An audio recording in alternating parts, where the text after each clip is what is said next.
Hello, and welcome to Chapter 22 of my Justice and Pride 0% LTC. Today's chapter is so much better, so much more simple, and just a lot easier on the eyes in a lot of ways. It's technically speaking a warp skip, but we've got a side objective to take care of, and that's recruiting Valentine.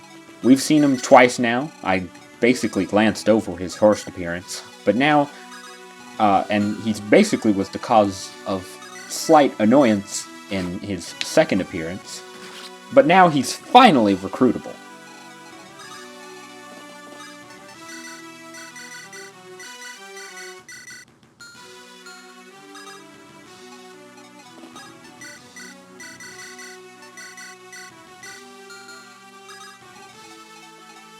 We start off by simply just passing around various relics in order to kill these enemies near the beginning of the map pretty quickly. And I should note that the hero, for some reason, and I have no idea why, doesn't move, so we can basically ignore him.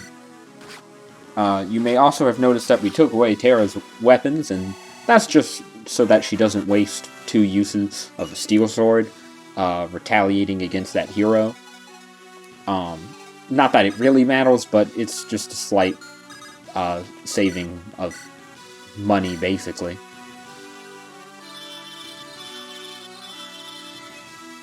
We use this sleep staff against this sword master because the sword master isn't extremely dangerous or anything, but we also just want him out of the way for the rest of this turn.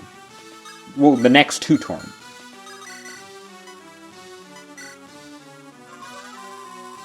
Our plan is to get everyone close enough where the boss is so that we can easily warp our boss killer and Adoran over to where the boss is. This is because the boss has a very annoying formation that basically requires us to have everyone in our army be extremely close.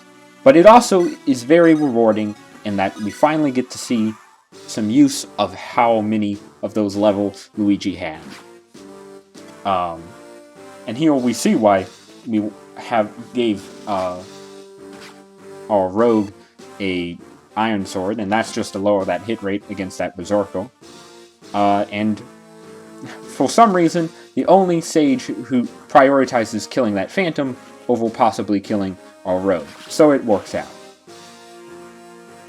Either way, even if he is hit. We then take the use of this turn to take care of a lot of these enemies in our way.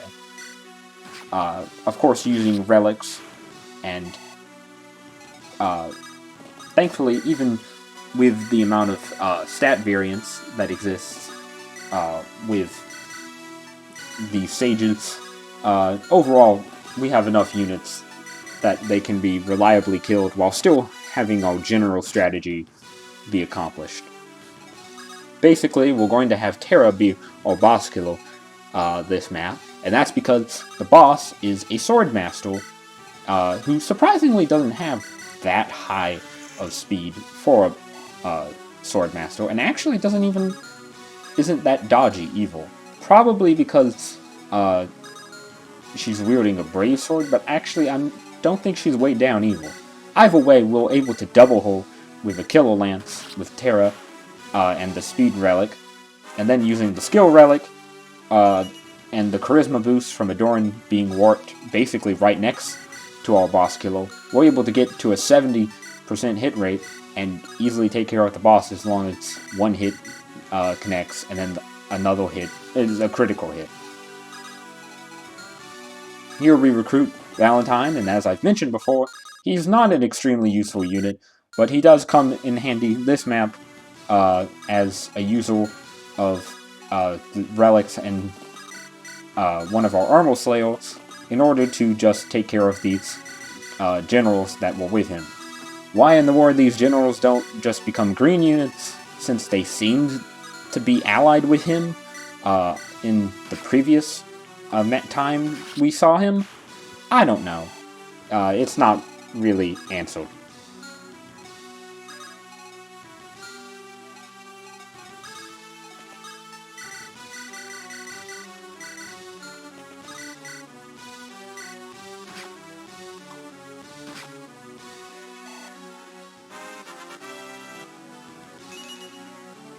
We also need to move our Dancel quite a bit up, as due to how the positioning is, we need everyone as far forward as possible, including our Dancel, so that we can get the warp to the boss.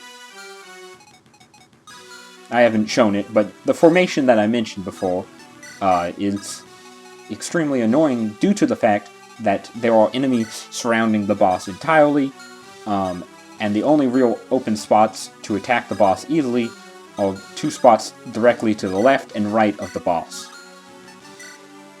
Thankfully though, as I said before, this does allow Adoran to be in charisma range of our boss killer, Terra, which is great for terms of hit rate.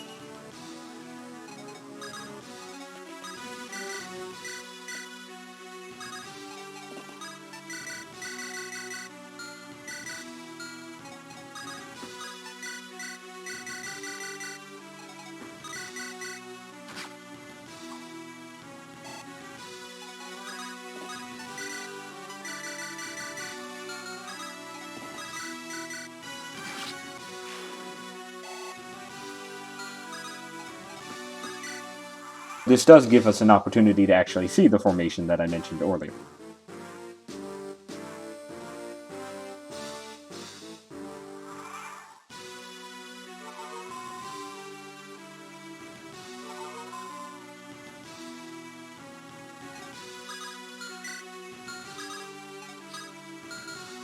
Here, I weaken the Swordmaster, just so that I can try and give a kill to Nestor, so that he can get Trample slightly sooner.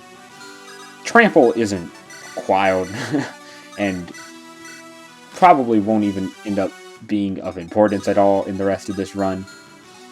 But I thought if I can get Trample, I might as well, just because it could have some use at some point, and why not?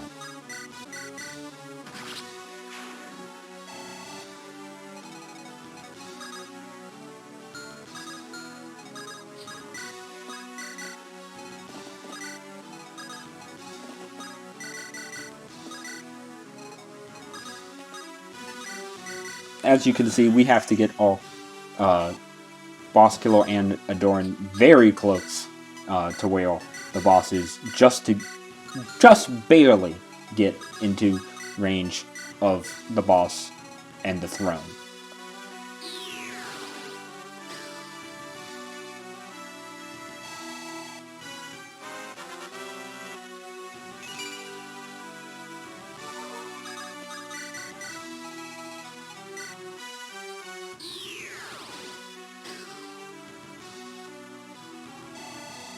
After getting the 2 hits that I mentioned before, we thankfully take care of the boss, and that will be Chapter 22 in 3 turns.